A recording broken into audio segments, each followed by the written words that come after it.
Rares sont ceux qui réalisent qu'ils sont attaqués, car la véritable attaque ne commence jamais à voix haute. Elle commence dans l'esprit. Napoleon Hill enseignait que le champ de bataille le plus décisif de la vie humaine n'est pas extérieur, mais intérieur, silencieux, invisible, presque imperceptible. C'est précisément là que se déploient les forces les plus dangereuses. Non par des cris, non par des confrontations, mais par des suggestions subtiles, des questions en apparence innocentes et des gestes qui semblent bienveillants. Et c'est pourquoi tant de personnes chutent sans jamais comprendre comment elles ont perdu confiance en elles. Il affirmait que l'esprit humain est profondément suggestible, surtout dans un état émotionnel intense, joie, enthousiasme, espoir. Quand on est heureux, quand on a le sentiment de progresser, quand on savoure une petite victoire, notre esprit s'ouvre, et tout ce qui y pénètre à cet instant est décuplé. C'est à ce moment précis que certaines personnes apparaissent. Elles ne viennent pas pour célébrer, elles viennent pour observer, pour mesurer, pour éprouver la solidité de votre pensée dominante. Ces personnes ne se présentent pas comme des ennemis. Au contraire, elles sourient, abordent la personne, posent des questions. Des questions en apparence anodines, mais qui dissimulent une intention, déstabiliser. Napoleon Hill a décrit ce processus comme une forme d'influence invisible, où l'autre personne tente d'introduire une idée qui n'est pas la sienne, mais qui, si elle est acceptée, finit par agir comme si elle l'était. L'esprit, une fois exposé de manière répétée au doute, se retourne contre lui-même. Avez-vous déjà remarqué comment une simple phrase suffit parfois à bouleverser votre état émotionnel? Un commentaire qui résonne en vous, une question qui vous obsède, ce n'est pas un hasard. Hill expliquait que les pensées ne sont pas de simples pensées, ce sont des forces. Lorsqu'on sème le doute, on ne fait pas que parler. On tente de réorienter le flux mental qui influence nos actions, notre attitude et, en fin de compte, nos résultats. L'envie, dans ce contexte, n'est pas une colère manifeste. C'est un malaise intérieur. C'est l'incapacité à gérer le reflet de sa propre peur lorsqu'on voit quelqu'un d'autre progresser. Et comme ce malaise ne peut être reconnu consciemment, il se dissimule. Il prend les traits de la curiosité, de l'inquiétude ou d'un intérêt amical. Mais derrière ces questions se cache toujours le même objectif, vous faire hésiter, vous forcer à vous justifier, vous rabaisser ou vous faire douter de vous-même. Napoleon Hill nous avertissait que la plus grande erreur que l'on puisse commettre est de laisser l'esprit d'autrui influencer notre état émotionnel à notre insu, car dès l'instant où l'on commence à justifier ses réussites, ses projets ou son bonheur, un phénomène silencieux se produit. On cède le contrôle. On cesse d'être maître de ses propres pensées. Demandez-vous, pourquoi votre joie dérangerait-elle quelqu'un? Pourquoi votre victoire susciterait-elle des questions plutôt que des célébrations? Hill disait que chaque réaction extérieure révèle un état intérieur. Ceux qui sont en paix avec leur propre chemin n'éprouvent pas le besoin de tester celui d'autrui. Ceux qui sont sûrs d'eux n'ont pas besoin de semer le doute. C'est là que l'autodiscipline mentale devient essentielle. Non pas comme rigidité, mais comme vigilance. Un esprit discipliné observe avant de réagir. Il reconnaît les schémas. Il comprend que toutes les questions ne méritent pas de réponse et que toute curiosité n'est pas sincère. Hill affirmait que protéger sa pensée dominante, c'est protéger son propre destin, car ce que l'on laisse entrer dans son esprit aujourd'hui façonne nos décisions de demain. Vous n'y avez peut-être jamais réfléchi, mais certaines des plus grandes perturbations de votre vie ne proviennent pas d'échecs majeurs, mais de petites interférences, des remarques anodines, des questions mal formulées, des doutes qui ne venaient pas de vous, mais que vous avez intégrés comme s'ils étaient les vôtres. Et une fois installés, ils ont commencé à agir silencieusement, minant peu à peu votre confiance. La bonne nouvelle, et Hill l'a toujours souligné, c'est que la prise de conscience dissout le pouvoir de l'influence négative. Lorsqu'on comprend le mécanisme, celui-ci perd de sa force. Lorsqu'on apprend à identifier le schéma, on cesse d'y être vulnérable. Ce qui passait inaperçu devient évident. Et l'évidence, une fois perçue clairement, ne peut plus nous contrôler. Ce n'est que le fondement, le point de départ. La prise de conscience qu'il existe des questions qui ne cherchent pas de réponse, mais de contrôle. Qu'il existe des gens qui ne veulent pas savoir qui vous êtes, mais jusqu'où vous pouvez aller. Et qu'à partir du moment où vous comprenez cela, quelque chose change en vous. Une sorte d'alarme silencieuse se déclenche, car comme l'enseignait Napoleon Hill, celui qui maîtrise son esprit n'est pas facilement influençable. Et dans les réflexions qui suivent, vous commencerez à discerner précisément comment ces interférences se produisent, une à une, toujours de la même manière, toujours avec le même objectif caché. Vous avez déjà vécu ce moment. Vous accomplissez quelque chose de nouveau, aussi insignifiant soit-il. Il peut s'agir d'un meilleur téléphone portable, de vêtements qui vous donnent confiance en vous, d'une voiture d'occasion achetée à la sueur de votre front, d'une formation que vous avez enfin pu financer, ou d'un simple objet symbolisant une étape franchie. Un sentiment de satisfaction silencieux, presque intime, vous envahit. Ce n'est pas de la vantardise, c'est la confirmation que vous avez progressé. Et c'est précisément à ce moment-là que quelqu'un s'approche et vous demande avec un demi-sourire « Mais comment avez-vous fait pour payer ça ?» Napoleon Hill expliquait qu'aucune question n'est neutre lorsqu'elle touche directement au mérite. Il ne s'agit pas d'argent mais de légitimité, d'état d'esprit, de la conviction d'avoir droit à ce que l'on a accompli. La plupart des gens répondent impulsivement, sans se rendre compte de ce qui vient de se déclencher dans leur esprit. Le changement est immédiat. Quelque chose se dérègle. La joie s'estompe légèrement. Le besoin de se justifier apparaît. « Oh, j'ai économisé pendant longtemps. C'était une promotion. Ce n'était même pas si cher. » En quelques secondes, on passe de la joie à la justification. Hill appellerait cela une rupture dans la pensée dominante. L'esprit, autrefois aligné sur le progrès, se met désormais à négocier sa propre victoire. Le plus curieux, c'est que celui qui pose la question ne manifeste presque jamais d'intérêt réel pour la réponse. Il observe votre réaction. Il remarque si vous hésitez, si vous baissez la voix, si vous riez nerveusement, si vous tentez de minimiser l'événement, car l'effet recherché ne réside pas dans l'information elle-même, mais dans le mouvement intérieur qui s'opère en vous. C'est comme si cette question ouvrait une brèche par laquelle le doute s'infiltre. Et une fois installé, il n'a pas besoin d'être forcé. Il s'installe de lui-même. Pensez au nombre de fois où vous avez quitté un rendez-vous, une conversation anodine, ou même un lieu familier, avec un sentiment de malaise, sans savoir précisément pourquoi. Rien d'offensant n'a été dit, aucune critique directe, juste une question. Et pourtant, une lourdeur s'est installée. Hill explique que c'est le signe classique d'une influence invisible. Lorsque l'attaque ne provoque pas de réaction immédiate, mais un écho plus tardif. Il y a là quelque chose de plus profond. Quand quelqu'un est gêné par votre réussite matérielle, ce n'est pas l'objet en lui-même qui est en jeu, mais le symbole. L'objet représente la discipline, la constance, la concentration, les choix. Il représente le fait que vous avez accompli quelque chose que cette personne n'a peut-être pas fait. Et cela crée un conflit intérieur chez elle. Au lieu de gérer ce conflit, elle tente de vous le faire porter, vous rendant ainsi en partie responsable de votre succès. Le danger ne réside pas dans la question elle-même, mais dans l'habitude de trop y répondre. Il nous avertissait que chaque fois que l'on se justifie inutilement, on renforce intérieurement l'idée que l'on a besoin d'une validation extérieure pour que sa propre réalité soit acceptable. Peu à peu, cela affaiblit la maîtrise de soi émotionnelle. On commence à mesurer ses réussites à l'aune du soutien des autres, et c'est un chemin insidieux vers l'autosabotage. Imaginez une scène banale. Vous rentrez chez vous, enthousiaste, posez un nouvel objet sur la table, et quelqu'un le remarque d'un ton désinvolte, presque en plaisantant. Il n'y a aucune agressivité, mais il y a un test. Si vous y prêtez attention, tout change. Sinon, votre esprit l'intègre. Hill soutenait que l'esprit humain accepte plus facilement les suggestions lorsqu'elles sont empreintes de familiarité et de proximité. C'est pourquoi nombre de ces questions viennent de nos proches. Ce qui se passe quand on ne participe pas est presque imperceptible, et pourtant puissant. Un simple « j'ai travaillé pour ça » met fin à la conversation. Il n'y a plus de place pour l'exploration. Aucune énergie émotionnelle n'est déployée, et la conversation s'arrête là.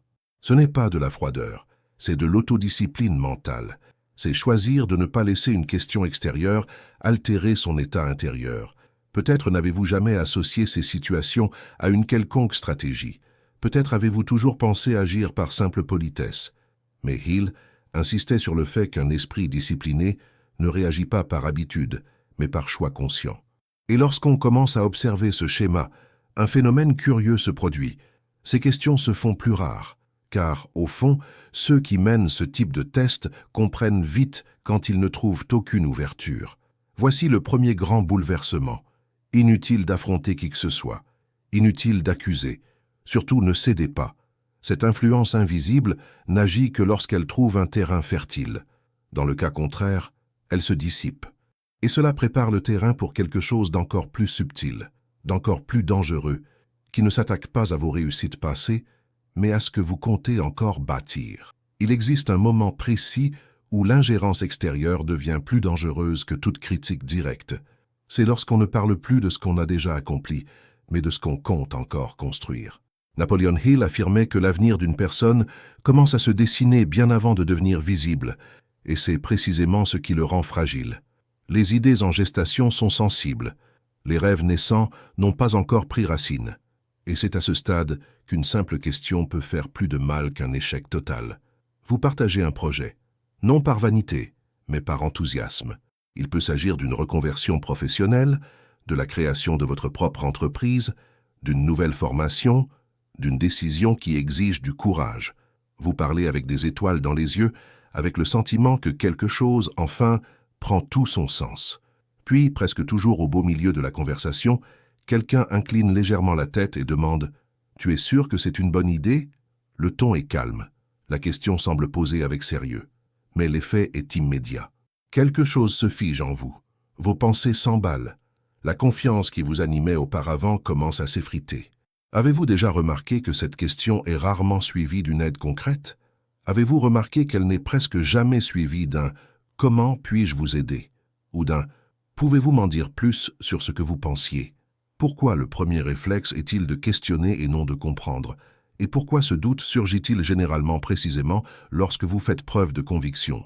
Hill expliquait que la peur est très contagieuse. Elle se propage non pas par les mots, mais par les sous-entendus.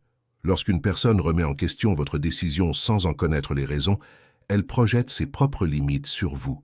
Il ne s'agit pas d'une analyse de votre projet, mais du reflet de ses propres insécurités. Le problème, c'est que, si l'on n'y prend pas garde, on finit par considérer ce reflet comme un avertissement légitime.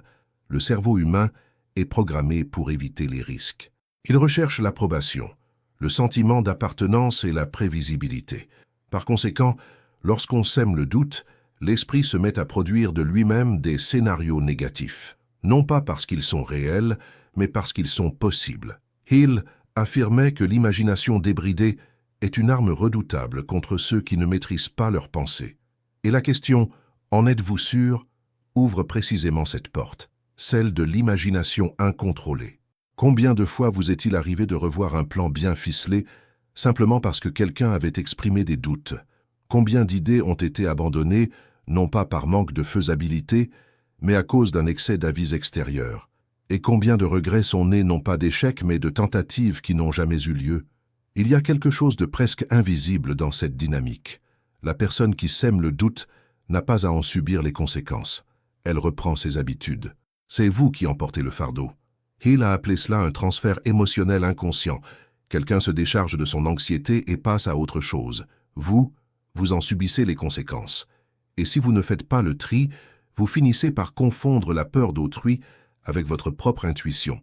Le plus inquiétant, c'est que cette ingérence vient souvent de personnes de votre entourage, amis, famille, collègues, des gens que vous respectez.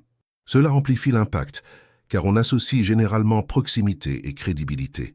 Mais Hill a mis en garde.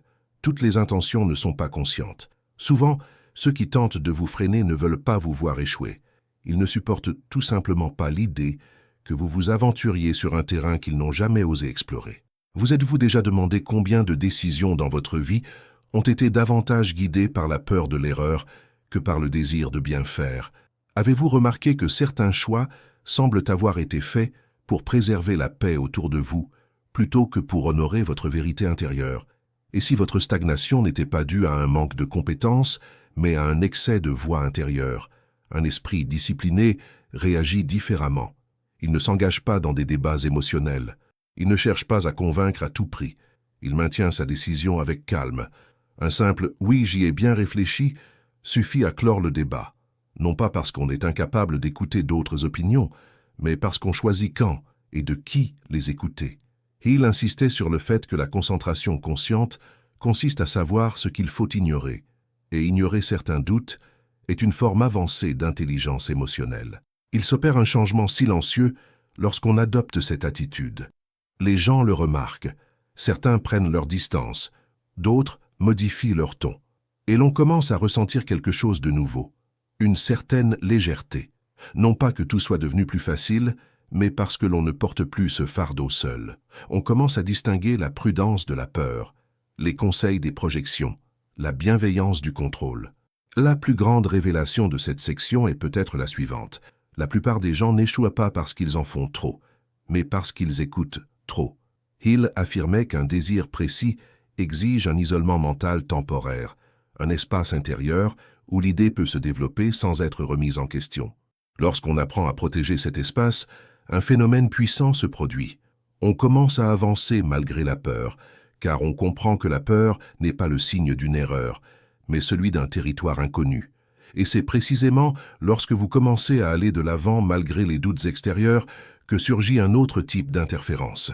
Une interférence qui ne remet pas en question vos projets ni vos réussites, mais la personne que vous devenez au cours de ce processus. Il existe une réaction qui ne s'attaque ni à vos réussites, ni à vos projets, mais à quelque chose d'encore plus sensible, votre identité. Napoleon Hill affirmait que tout véritable changement commence à l'intérieur, bien avant d'être visible à l'extérieur. Et c'est précisément pour cela que c'est déstabilisant. Quand on change intérieurement, même sans rien dire, même sans l'annoncer, quelque chose en nous communique silencieusement que l'on n'est plus le même. C'est alors que surgissent des phrases en apparence anodines, mais chargées de tension. Tu as changé. Tu n'étais pas comme ça. Tu crois que tu vas mieux maintenant. À première vue, ces mots semblent de simples observations, mais leur impact émotionnel est immédiat. Ils provoquent un bouleversement intérieur, comme si un frein invisible avait été actionné. On se met à analyser son propre comportement, son ton de voix, sa posture, ses choix. Non pas parce que quelque chose cloche, mais parce que ce changement a suscité un malaise chez celui qui l'observe. Hill expliquait que les êtres humains ont tendance à rejeter tout ce qui rompt le schéma auquel ils se sont habitués, surtout lorsque ce schéma leur procurait contrôle et prévisibilité. On observe des phénomènes curieux à ce sujet au travail, en famille et dans les cercles sociaux. Les personnes qui, dès qu'elles commencent à s'affirmer davantage, à dire « non » calmement, ou à faire preuve de plus d'assurance, sont qualifiées d'arrogantes, de froides ou de distantes. Le plus étonnant, c'est que, souvent, elles n'ont rien changé d'autre qu'à accepter moins que ce qu'elles méritent. Ce qui a changé, ce n'est pas leur personnalité, mais leurs limites. Et ces limites révèlent des dynamiques qui passaient inaperçues auparavant. Napoleon Hill a décrit ce phénomène comme une réaction de défense face à l'environnement. Lorsqu'un individu évolue, le système qui l'entoure tente de rétablir l'ancien équilibre, non pas parce que la nouveauté est erronée, mais parce que l'ancien était rassurant. C'est pourquoi, dans bien des cas, le changement d'une seule personne engendre une résistance collective. Le groupe ne réagit pas à l'attitude en elle-même, mais à la menace symbolique de la transformation. Après tout, si vous pouvez changer, les autres le peuvent aussi. Et cette perspective est dérangeante pour ceux qui préfèrent rester les mêmes. Il existe des histoires presque incroyables à ce sujet. Des personnes qui, après avoir amélioré leur situation financière, ont été critiquées pour avoir oublié leurs origines. D'autres, qui en prenant davantage soin de leur santé et de leur apparence, se sont vues reprocher d'être superficielles. Certaines ont même été accusées de froideur, simplement pour avoir cessé de participer à des conflits qu'elles considéraient auparavant comme normaux. Dans tous ces cas, la réussite a été perçue comme un défaut, non pas parce qu'elle était négative, mais parce qu'elle a bouleversé des attentes tacites. Hill a averti que ce type d'attaque est particulièrement dangereux car il est empreint de culpabilité. Contrairement au doute ou à l'interrogatoire direct, la pression est ici émotionnelle. Le message implicite est « Redeviens qui tu étais pour que je me sente à nouveau à l'aise ». Et beaucoup cèdent, ils se replient sur eux-mêmes, ils s'adaptent, ils limitent leur propre épanouissement pour préserver des liens qui, en réalité, n'existaient que lorsqu'ils restaient modestes. Le plus curieux, c'est que ce processus est rarement conscient chez ceux qui le pratiquent. La plupart ne se réveillent pas en pensant à entraver l'épanouissement d'autrui. Le malaise s'installe de manière diffuse, presque involontaire. Hill affirmait que l'envie la plus profonde ne s'exprime pas par la haine, mais par une résistance passive, dans des remarques anodines, dans une ironie légère, dans des comparaisons déguisées en plaisanterie. Tout cela mine la confiance de la personne qui évolue, si celle-ci n'y est pas préparée mentalement. Le point de bascule survient lorsqu'on réalise qu'on n'est plus attaqué pour ce que l'on est devenu, mais pour ce que l'on a cessé d'être. L'ancienne version, plus prévisible, plus accessible, plus malléable, paraissait logique aux yeux des autres. La nouvelle version exige une adaptation, et tout le monde n'est pas prêt à s'adapter. Hill affirmait que le prix de la croissance est souvent la perte de lien avec ceux qui ont profité de notre stagnation. Il y a un moment charnière dans ce récit. C'est celui où l'on comprend qu'il est inutile de convaincre qui que ce soit qu'on n'a pas trop changé. Le changement est inévitable pour ceux qui sont vivants et conscients. Le problème n'est pas de changer, mais de vouloir rester le même pour plaire aux autres. Lorsqu'on accepte cela, quelque chose se réorganise en soi. La culpabilité s'atténue, le besoin de se justifier disparaît, et l'on commence à vivre son évolution avec plus de sérénité. Cette prise de conscience n'est pas sans conséquences émotionnelles. Il peut y avoir un éloignement, des silences, des sentiments étranges.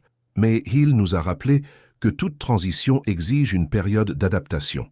L'esprit discipliné traverse cette période sans reculer. Il comprend que toute critique ne mérite pas de réponse et que tous les liens ne sont pas synonymes de croissance. Ce n'est pas de la dureté, c'est de la maturité. Quand on cesse de se justifier de se sentir mieux, plus confiant, plus serein, un phénomène curieux se produit. Notre présence change. Les paroles d'autrui perdent de leur importance. Notre regard reste ferme, et le récit n'est plus une quête de plaire aux autres, mais une quête de cohérence intérieure. C'est précisément à ce moment que surgit le défi suivant, encore plus subtil, encore plus dissimulé. Une attaque qui ne cherche pas à nous faire reculer, mais à nous convaincre d'atténuer notre propre lumière pour ne pas déranger les autres. Il arrive un moment précis où la pression cesse d'être directe et prend une forme presque socialement acceptable. Il ne s'agit plus de ce que vous avez accompli, ni de ce que vous devenez, mais de « dans quelle mesure pouvez-vous le démontrer sans provoquer de malaise ?» Napoleon Hill disait que c'est l'une des épreuves les plus discrètes de la maîtrise mentale, car elle ne cherche pas à saper votre confiance de front, elle suggère seulement de la dissimuler. C'est lorsque quelqu'un vous observe, remarque votre posture plus assurée, votre joie plus visible, votre présence plus confiante, et commente avec un sourire contenu « N'avez-vous pas l'impression d'exagérer un peu ?» Cette phrase apparaît rarement seule. Parfois, elle se présente sous la forme « Tu n'as pas besoin de tout ça ». D'autres fois, « Pourquoi attirer autant l'attention ?» Voire « Ne vaudrait-il pas mieux être plus discret ?» En apparence, ce sont des conseils. En réalité, ce sont des tentatives d'ajustement. L'effet est immédiat. On ressent une légère tension intérieure, comme si l'on avait franchi une limite invisible. On commence à se demander si l'on n'a pas trop parlé, si l'on n'a pas ri trop fort, si l'on ne s'est pas trop dévoilé. Le doute n'est pas rationnel, il est émotionnel, et c'est précisément ce qui le rend si efficace. Hill a expliqué que la plupart des gens ne sont pas préoccupés par le succès des autres, mais par le leur. Expression du succès observé. La réussite d'autrui en silence est tolérable.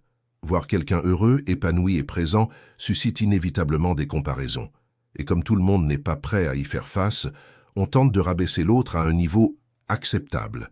Non pas pour vous protéger, mais pour préserver votre propre malaise. Des situations quotidiennes l'illustrent clairement.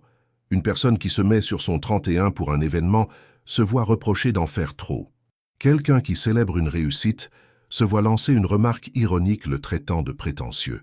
Quelqu'un qui s'exprime avec plus d'assurance se voit alors traité de vantard. Dans tous ces cas, le glamour n'est pas nié, mais il est perçu comme excessif. Or, socialement, l'excès est quelque chose qu'il convient de contenir. Le point de tension apparaît lorsqu'on réalise que cette retenue n'est pas neutre. Chaque fois qu'on se sous-estime pour ne pas déranger autrui, on s'habitue à croire que notre joie a besoin d'une approbation extérieure. Hill mettait en garde contre cette habitude de se sous-estimer, car elle conditionne l'individu à associer l'épanouissement à la culpabilité. Progressivement, on n'a plus besoin de commentaires extérieurs. L'autocensure s'installe alors d'elle-même. Il y a là un paradoxe important. Ceux qui vous demandent de réduire votre présence le font rarement eux-mêmes. Ceux qui exigent de la discrétion la pratiquent rarement par choix, mais par peur. Et au fond, cette dynamique est profondément révélatrice. Si votre présence était insignifiante, elle ne susciterait aucune réaction. Si votre joie était banale, elle ne créerait aucun malaise. La demande de vous faire oublier votre présence est, paradoxalement, une confirmation de l'impact que vous avez. Hill affirmait que l'enthousiasme est l'une des forces les plus puissantes de l'esprit humain, car il signale un alignement intérieur. Les personnes en harmonie n'ont pas à s'excuser d'exister. Elles n'ont rien à prouver. elles occupent simplement l'espace qui leur revient de droit. Et cela déstabilise ceux qui vivent dans un perpétuel ajustement extérieur. C'est pourquoi les tentatives de vous faire taire se dissimulent souvent sous les traits du bon sens, de l'humilité et de la maturité. Mais l'humilité n'est pas l'invisibilité, et la maturité n'est pas l'effacement. Le moment décisif survient lorsque vous choisissez de ne plus réagir comme auparavant, lorsque, au lieu de vous justifier ou de reculer, vous conservez le même ton, la même posture, la même éloquence, non par défi, mais par cohérence. Le silence qui suit est révélateur. Certains prennent leur distance, d'autres changent de discours. Et vous ressentez quelque chose de différent, la stabilité. Non pas l'euphorie, non pas l'arrogance, mais une stabilité intérieure. C'est cette tension qui détermine le dénouement. Car lorsqu'on cesse de s'expliquer, de se minimiser ou de garder le silence, il ne reste qu'une ultime tentative d'ingérence. Une tentative qui ne remet pas en question votre joie ni vos actions, mais qui cherche à vous approprier le mérite de ce que vous avez construit. C'est une manœuvre finale et subtile qui peut sembler être un compliment, mais qui dissimule une intention cachée. Et c'est précisément là que tout se révèle. Le moment ultime de l'ingérence arrive, celui où tout ce qui a été tenté jusqu'ici échoue. Quand on ne justifie plus ses actions, qu'on ne renonce plus à ses projets, qu'on ne s'excuse plus d'avoir changé, ni qu'on ne minimise plus son propre talent, il ne reste qu'une seule stratégie, s'attribuer le mérite. Napoleon Hill avait prévenu que c'est l'attaque la plus sophistiquée, car elle n'affronte pas directement, ne génère pas de conflit immédiat, et ressemble souvent même à un compliment. Vous accomplissez quelque chose d'important, quelque chose qui a exigé concentration, discipline et constance, et quelqu'un vous dit « Waouh, c'est incroyable, quelqu'un t'a aidé ». La phrase semble bienveillante, mais quelque chose vous dérange, même si vous ne pouvez pas expliquer précisément pourquoi. L'effet est subtil. Un instant d'hésitation. On pense aux personnes qui nous ont soutenus, aux circonstances, aux facteurs extérieurs. Tout cela est réel, certes, mais ce n'est pas l'essentiel. Le danger réside dans la façon dont la question modifie l'axe du récit. Au lieu de reconnaître nos capacités, notre persévérance et notre force mentale, elle cherche rapidement à attribuer le mérite à quelqu'un d'autre. Non par équité, mais par incapacité à accepter notre propre valeur. Napoleon Hill enseignait que beaucoup de gens ne nient pas la réussite d'autrui par malice consciente, mais par conflit intérieur. Reconnaître le mérite d'autrui implique d'admettre que ce même potentiel existe en chacun de nous, et tout le monde n'est pas prêt à cet aveu. Quand on commence à attribuer trop facilement ses mérites, quelque chose se produit en soi. Ce n'est pas de l'humilité, mais un affaiblissement du sentiment d'appropriation. Peu à peu, l'esprit apprend que les réussites doivent être partagées émotionnellement pour être acceptables. Hill appelait cela l'érosion silencieuse de la confiance en soi. On continue d'avancer, mais on commence à se sentir mal à l'aise avec ses propres résultats. Et cela crée un paradoxe dangereux. On gagne, mais on n'a pas le sentiment d'avoir gagné. C'est ici que convergent tous les concepts présentés tout au long de ce parcours. L'autodiscipline mentale n'est pas de la dureté, mais de la clarté. Ce n'est pas de l'arrogance, mais un alignement intérieur. Lorsque vous reconnaissez sereinement vos propres efforts, vous n'avez besoin ni de rabaisser qui que ce soit, ni de vous glorifier. Un simple « j'ai travaillé dur pour cela » met fin à la discussion, et plus important encore, réaffirme quelque chose en vous. Hill soutenait que ce que vous affirmez constamment intérieurement devient votre identité dominante. Et l'identité dominante détermine les comportements, les choix et les résultats futurs. L'application pratique de tout cela commence par un changement d'état d'esprit. La prochaine fois qu'une question vous met mal à l'aise, prenez un instant avant de répondre. Observez l'effet qu'elle cherche à produire. Demandez-vous si cette personne célèbre votre progression ou tente de la freiner. Cette pause de pleine conscience est puissante. Elle prévient les réactions automatiques et vous permet de reprendre le contrôle de vos émotions. Un esprit entraîné ne réagit pas impulsivement, mais avec discernement. Une autre pratique essentielle consiste à limiter le nombre de personnes ayant accès à vos projets à leur début. Il insistait sur le fait que les idées ont besoin d'être protégées avant de mûrir. Tout le monde ne mérite pas d'être informé de vos prochaines étapes. Trop en dire peut être aussi néfaste qu'agir sans plan. Le silence stratégique n'est pas synonyme d'isolement mais de concentration. Il s'agit de laisser le désir clairement défini se renforcer avant d'être exposé aux perturbations extérieures. Il est également crucial d'observer les schémas. Lorsque les mêmes questions reviennent sans cesse, posées par différentes personnes à différents moments, ce n'est pas un hasard. Il s'agit de mécanismes récurrents. Une fois identifiés, ils perdent de leur emprise. On cesse de le prendre personnellement et on commence à observer la situation avec un certain recul. Cela change tout. Ce qui blessait autrefois devient simplement instructif. Le point le plus transformateur est peut-être celui-ci. Vous n'avez besoin de convaincre personne de votre évolution. Ceux qui partagent vos valeurs n'exigent ni preuve, ni explication, ni justification. Ils la reconnaissent, la soutiennent ou la respectent, tout simplement. Le reste fait partie du décor, pas du chemin. Hill affirmait qu'un succès durable repose sur une sélection consciente de ses influences. Ceux que vous écoutez déterminent qui vous devenez. En fin de compte, tout se résume à un choix quotidien. Protéger son esprit ou le laisser s'exprimer, préserver sa joie ou la compromettre, honorer ses efforts ou les diluer. Il ne s'agit pas de se couper du monde, mais de rester entier en son sein. Chaque réponse ferme, chaque silence conscient, chaque limite respectée renforce un nouveau schéma intérieur.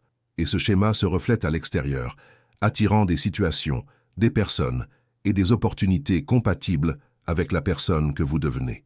Si ce contenu vous a interpellé, sachez que vous n'êtes pas seul dans cette démarche. Nombreuses sont les personnes qui vivent ces situations au quotidien, mais rares sont celles qui parviennent à les identifier et à les comprendre. Aimez cette vidéo pour qu'elle touche davantage de personnes qui, comme vous, ont besoin de ces éclaircissements. Commentez, même anonymement, si vous vous êtes déjà posé ces questions. Et abonnez-vous à la chaîne pour approfondir ce type de réflexion qui fortifie l'esprit et transforme votre rapport au monde. Votre développement mérite d'être accompagné jusqu'au bout.